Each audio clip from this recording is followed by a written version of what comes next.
Yeah, Ọhaneze is the apex umbrella of the Igbo leadership. The Ọhaneze leadership should see themselves as that. They should play their role as the leaders of the Igbo nation. We have experienced the activities of the Ọhaneze in the past and discovered that they have been dominated by politics of the governors. Because when the governor dictated bringing a chairman or president, the person is bound to relate to him unnecessarily. So we're not saying there should be a loggerhead, but the structure of Igbo Ọhaneze, the leadership, is made in such that there's a local government structure, there's a zonal structure, there's a national body. Out of it, you can get enough fund to run the Ọhaneze.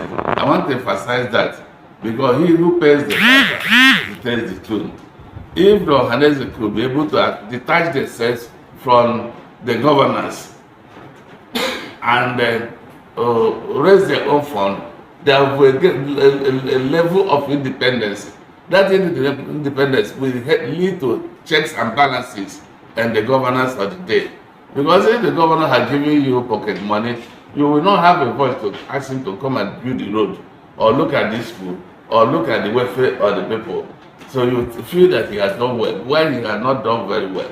The Ọhaneze should, as much as it lies within their power, to be independent as the Constitution enshrined.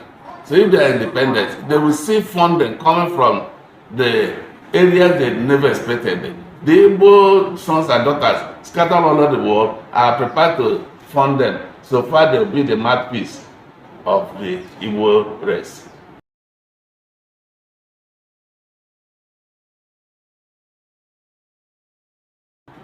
Yeah, that's one of the benefits of that election.